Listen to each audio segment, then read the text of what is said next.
ಕ್ಷಣಗಳಲ್ಲಿ ಕೋರ್ಟ್ಗೆ city ರವಿಯನ್ನ ಹಾಜರುಪಡಿಸಲಾಗುತ್ತೆ. City ರವಿಗೂ ಮುನ್ನ ಹೆಬ್ಬಾಳ್ಕರ್ ಕೋರ್ಟ್ಗೆ ಬರುವ ಸಾಧ್ಯತೆ ಇದೆ.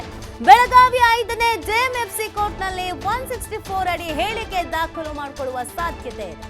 ಸಚಿವೆ ಹೆಬ್ಬಾಳ್ಕರ್ ಹೇಳಿಕೆಯನ್ನ ದಾಖಲಿಸಲಿದ್ದಾರೆ ಪೊಲೀಸರು.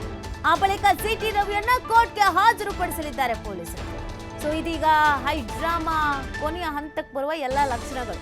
ಇನ್ನೇನು ಕೆಲವೇ ಕ್ಷಣಗಳಲ್ಲಿ ಕೋರ್ಟ್ಗೆ ಸಿಟಿ ರವಿ ಅವರನ್ನ ಹಾಜರುಪಡಿಸಲಾಗುತ್ತೆ ಅನ್ನೋದ್ರ ಬಗ್ಗೆ ಮಾಹಿತಿ ಸಿಗ್ತಾ ಇದೆ. ಇಲ್ಲಿವರೆಗೂ ಸಿಟಿ ರವಿ ಅವರನ್ನ ಎಲ್ಲಿ ಇರಿಸಿದ್ದಾರೆ, ಏನು ಎತ್ತ ಅಂತ ಗೊತ್ತಿಲ್ಲ. ಡೈರೆಕ್ಟ್ ಆಗಿ ಕೋರ್ಟ್ಗೆ ಕರ್ಕೊಂಡು ಬರುವ ಸಾಧ್ಯತೆ ಇದೆ. ಸಿಟಿ ರವಿ ಬರೋದಕ್ಕಿಂತ ಮುಂಚಿತವಾಗಿ ಹೆಬ್ಬಾಳ್ಕರ್ ಕೋರ್ಟ್ಗೆ ಬರುವ ಸಾಧ್ಯತೆ ಜಾಸ್ತಿ ಇದೆ. ಯಾಕಂದ್ರೆ 164 ಅಡಿಯಲ್ಲಿ ಹೇಳಿಕೆಯನ್ನ ಪಡ್ಕೊಳ್ತಾರೆ. 164 ಸ್ಟೇಟ್ಮೆಂಟ್ ನಿಮ್ಗೆ ಆಲ್ರೆಡಿ 164 ಸ್ಟೇಟ್ಮೆಂಟ್ ಏನು ಅನ್ನೋದು ಗೊತ್ತಿರುತ್ತೆ. ಇತ್ತೀಚಿನ ಪ್ರಕರಣಗಳಲ್ಲಿ ಇದು ಬಹಳ ಮಹತ್ವ ಪಡ್ಕೊಂಡಿತ್ತು. ಒನ್ಸ್ ನಾವೇನಾದ್ರು ಸ್ಟೇಟ್ಮೆಂಟ್ ಕೊಟ್ವಿ ಅಂತ ಅಂದ್ರೆ ಅದನ್ನ ಬದಲು ಮಾಡೋ ಹಾಗಿಲ್ಲ ಮತ್ತು ಈ ಸ್ಟೇಟ್ಮೆಂಟ್ಗೆ ಬಹಳ ಮಹತ್ವ ಕೂಡ ಇರುತ್ತೆ. ಸೊ ಆ ಕಾರಣಕ್ಕಾಗಿ ಇದೀಗ ಹೆಬ್ಬಾಳ್ಕರ್ ಅವರು ಕೂಡ ಕೋರ್ಟ್ಗೆ ಬರುವ ಸಾಧ್ಯತೆ ಇದೆ. ಬೆಳಗಾವಿ 5ನೇ ಜೆಎಂಎಫ್ಸಿ ಕೋರ್ಟ್ನಲ್ಲಿ 164 ಅಡಿಯಲ್ಲಿ ಹೇಳಿಕೆಯನ್ನ ದಾಖಲು ಮಾಡಿಕೊಳ್ಳುವಂತ ಸಾಧ್ಯತೆ ಇದೆ. ಸಚಿವೆ ಹೆಬ್ಬಾಳ್ಕರ್ ಹೇಳಿಕೆಯನ್ನ ದಾಖಲಿಸಲಿದ್ದಾರೆ ಪೊಲೀಸರು. ಆ ನಂತರ ಸಿಟಿ ರವಿಯನ್ನ ಕೋರ್ಟ್ಗೆ ಹಾಜರುಪಡಿಸಲಿದ್ದಾರೆ ಪೊಲೀಸರು. ಇಲ್ಲಿವರೆಗೂ ಬಿಜೆಪಿ ನಾಯಕರುಗಳು ಅದನ್ನೇ ಹೇಳ್ತಾ ಇದ್ರು, ನೀವು ಕೋರ್ಟಿಗೆ ಕರ್ಕೊಂಡು ಬನ್ನಿ ಆಮೇಲೆ ನೋಡೋಣ ಅಂತ. ಸೊ ಬೆಳಕಾಗ್ಲಿ ಅಂತ ಕಾಯ್ತಾ ಇದ್ರು ಏನೋ ಗೊತ್ತಿಲ್ಲ ಪೊಲೀಸರು. ಇನ್ನೇನು ಕೆಲವೇ ಕ್ಷಣಗಳಲ್ಲಿ ಕೋರ್ಟ್ನ ಮುಂದೆ ಹಾಜರುಪಡಿಸಲಿದ್ದಾರೆ ಅನ್ನೋದ್ರ ಬಗ್ಗೆ ಮಾಹಿತಿ ಸಿಗ್ತಾಗಿದೆ. ಅದಾದ ನಂತರ ಅಂದ್ರೆ ಲಕ್ಷ್ಮೀ ಹೆಬ್ಬಾಳ್ಕರ್ ಫಸ್ಟ್ ಕೋರ್ಟಿಗೆ ಬರುವ ಸಾಧ್ಯತೆ ಇದೆ. 164 ಸ್ಟೇಟ್ಮೆಂಟ್ ಅನ್ನ ಪಡ್ಕೊಳ್ಳುವ ಸಾಧ್ಯತೆ ಇದೆ. ನೋಡ್ಬೇಕು ಈ ಹೈ ಡ್ರಾಮಾ ಎಲ್ಲಿವರೆಗೂ ಹೋಗಿ ನಿಲ್ಲತ್ತೆ ಅಂತ. ನಿನ್ನೆ ಆದಂತ ಹೈ ಡ್ರಾಮಾ ಈಗಿನವರೆಗೂ ಕೂಡ ಮುಂದುವರಿತಾ ಇದೆ. ಬಿಜೆಪಿಗರು ಅಸಮಾಧಾನವನ್ನ ಆಕ್ರೋಶವನ್ನ ವ್ಯಕ್ತಪಡಿಸ್ತಾ ಇದ್ದಾರೆ. ಕೆಲವರು ಇದು ಸುಳ್ಳೇ ಸುಳ್ಳು ಅಂತ ಹೇಳ್ತಾ ಇದ್ದಾರೆ. ಇನ್ ಕೆಲವರು ಆಡಿಯೋ ಸಮೇತ ಪ್ರೂಫ್ ಇದೆ ಅಂತ ಹೇಳ್ತಾ ಇದ್ದಾರೆ. ಸೊ ಇದೆಲ್ಲದರ ನಡುವೆ FIR ಆಗಿದೆ, ಕೋರ್ಟ್ಗೆ ಹಾಜರುಪಡಿಸಲಾಗುತ್ತೆ. ಕೋರ್ಟ್ನಲ್ಲಿ ಏನಾಗತ್ತೆ, ಬಿಡುಗಡೆ ಆಗತ್ತಾ, ಅರೆಸ್ಟ್ ಆಗತ್ತಾ ಪ್ರಶ್ನೆ ಆಯ್ತು. ನ್ಯಾಯಾಂಗ ಬಂಧನ ಆಗುತ್ತಾ ಅಥವಾ ಬಿಡಿಸ್ ಕಳಿಸ್ತಾರೋ, ಬೇಲ್ ಸಿಗುತ್ತಾ ಬೇಲ್ ಸಿಗಲ್ವೋ, ಎಲ್ಲವೂ ಕೂಡ ಕುತೂಹಲ.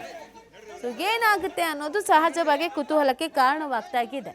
ಈಗಾಗಲೇ ಲಕ್ಷ್ಮೀ ಹೆಬ್ಬಾಳ್ಕರ್ ಅವರ ಆಪ್ತರು, ಅವರ ಬೆಂಬಲಿಗರ ವಿರುದ್ಧವೂ ಕೂಡ ಸಹಜವಾಗಿಯೇ ಆಕ್ರೋಶ, ಅಸಮಾಧಾನ ವ್ಯಕ್ತವಾಗ್ತಾ ಇದೆ. ಗೂಂಡಾಗಳ ತರ ನಡ್ಕೊಂಡ್ರು ಅಂತ, ಗೂಂಡಾಗಿರಿ ಮಾಡಿದ್ರು ಅಂತ, ಬೆಳಗಾವಿಯ ಸುವರ್ಣಸೌಧದ ಒಳಗಡೆನೆ ನುಗ್ಗಿದ್ರು ಅಂತ ಬಿಜೆಪಿಗರು ಆಕ್ರೋಶವನ್ನು ವ್ಯಕ್ತಪಡಿಸ್ತಾ ಇದ್ದಾರೆ.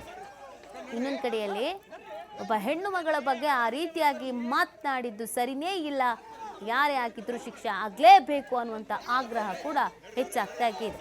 ಸತ್ಯಾನುಸತ್ಯತೆ ಏನು, ಆರೋಪ, ಅದರ ಜೊತೆಗೆ ನಾವು ಆ ಥರ ಹೇಳೇ ಇಲ್ಲ ಅನ್ನುವಂಥ ಸಮರ್ಥನೆ, ಇದೆಲ್ಲದರ ನಡುವೆ ಇನ್ನೇನು ಕೆಲವೇ ಕ್ಷಣಗಳಲ್ಲಿ ಕೋರ್ಟ್ಗೆ ಹಾಜರುಪಡಿಸಲಾಗುತ್ತೆ. ಕೋರ್ಟ್ನಲ್ಲಿ ಸಾಕ್ಷಿ ತುಂಬಾನೇ ಇಂಪಾರ್ಟೆಂಟ್ ಆಗುತ್ತೆ.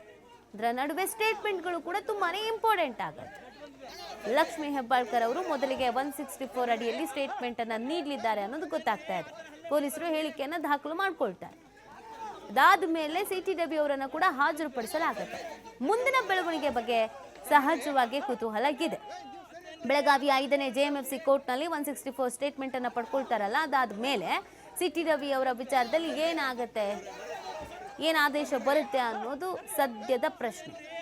ಬಿಜೆಪಿ ನಾಯಕರುಗಳು ಕಂಗಾಲಾಗಿದ್ದಾರೆ. ಸಿಟಿ ರವಿ ಎಲ್ಲಿದ್ದಾರೆ, ಎಲ್ಲಿಗೆ ಹೋದ್ರು, ಎಲ್ಲಿ ಇರಿಸಿದ್ದಾರೆ, ವಾಟ್ ನೆಕ್ಸ್ಟು, ಯಾವುದ್ರ ಬಗ್ಗೆಯೂ ಕೂಡ ಒಂದು ಸದ್ಯದ ಕ್ಲಾರಿಟಿ ಅನ್ನೋದು ಮಾತ್ರ ಸಿಗ್ತಾ ಇಲ್ಲ. ನೋಡಿ, ಈ ಘಟನೆಗಳೆಲ್ಲ ಆಗಿರೋದು ಬೆಳಗಾವಿಯಲ್ಲಿ ಚಳಿಗಾಲದ ಅಧಿವೇಶನ ಮಾಡೋದು, ಉತ್ತರ ಕರ್ನಾಟಕ ಭಾಗದ ಸಮಸ್ಯೆಗಳ ಬಗ್ಗೆ ಚರ್ಚೆ ಆಗಲಿ ಮತ್ತು ಆ ಭಾಗಕ್ಕೆ ಒಂದು ಶಕ್ತಿ ತುಂಬುವ ಕೆಲಸ ಆಗಲಿ ಅಂತ. ಆದರೆ ಈಗ ಕೋರ್ಟು, ಸ್ಟೇಷನ್ನು, ಗಲಾಟೆ ಅಂತ ಆಗ್ತಾ ಇದೆ.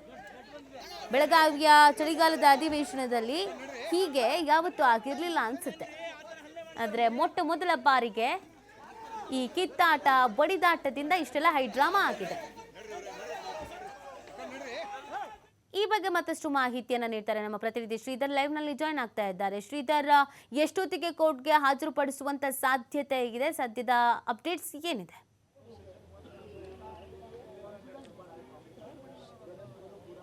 ನೀತಿ ಸಿಟಿ ರವಿಯನ್ನ ನಿನ್ನೆ ರಾತ್ರಿನೇ ಏನು ಖಾನಾಪುರ ಪೊಲೀಸ್ ಠಾಣೆಯಿಂದ ಕರ್ಕೊಂಡು ಹೋದಂಥ ಪೊಲೀಸರು ಇಡೀ ರಾತ್ರಿ ಎಲ್ಲ ಬೆಳಗಾವಿ ಜಿಲ್ಲೆಯಲ್ಲಿ ಓಡಾಟ ನಡೆಸಿರ್ತಕ್ಕಂಥದ್ದು. ಕಿತ್ತೂರು ಆಗಿರ್ಬೋದು, ರಾಮದುರ್ಗ ಆಗಿರ್ಬೋದು, ಯರಗಟ್ಟಿ ಆಗಿರ್ಬೋದು. ಈಗ ಏನು ಸಿಟಿ ರವಿ ಈಗ ಏನು ಬೆಳಗಾವಿ ಜಿಲ್ಲೆ ಗೋಕಾಕ್ ತಾಲೂಕಿನ ಅಂಕಲಿಯಲ್ಲಿ ಇದ್ದಾರೆ ಅನ್ನೋಂಥ ಒಂದು ಮಾಹಿತಿ ಇರ್ತಕ್ಕಂಥದ್ದು. ಅಂಕಲಿ ಪೊಲೀಸ್ ಠಾಣೆ ಕರ್ಕೊಂಡು ಹೋಗಿದ್ದಾರೆ ಅನ್ನೋ ಮಾಹಿತಿ ಇರ್ತಕ್ಕಂಥದ್ದು.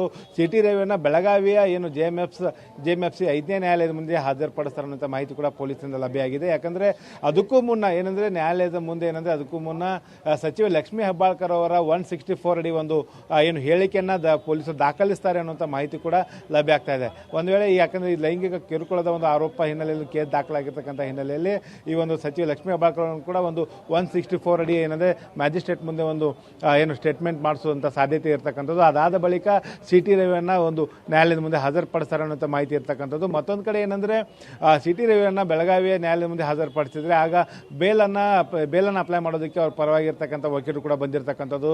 ನೀತಿ ನಾನು ನಿಮಗೆ ಒಂದಿಷ್ಟು ದೃಶ್ಯವನ್ನು ತೋರಿಸ್ತಾ ಇದ್ದೀನಿ. ಇದು ಏನು ಬೆಳಗಾವಿಯ JMFC ನ್ಯಾಯಾಲಯದ ಮುಂದೆ ಇಲ್ಲೇ ನ್ಯಾಯಾಲಯದ ಮುಂದೆ ಹಾಜರುಪಡಿಸುವಂಥ ಸಾಧ್ಯತೆ ಇದೆ. ಆ ಒಂದು ಹಿನ್ನೆಲೆಯಲ್ಲಿ ಈಗಾಗಲೇ ಒಂದು ಅವ್ರ ಪರ ಇರ್ತಕ್ಕಂಥ ವಕೀಲರು ಕೂಡ ಇಲ್ಲಿ ಇರ್ತಕ್ಕಂಥದ್ದು.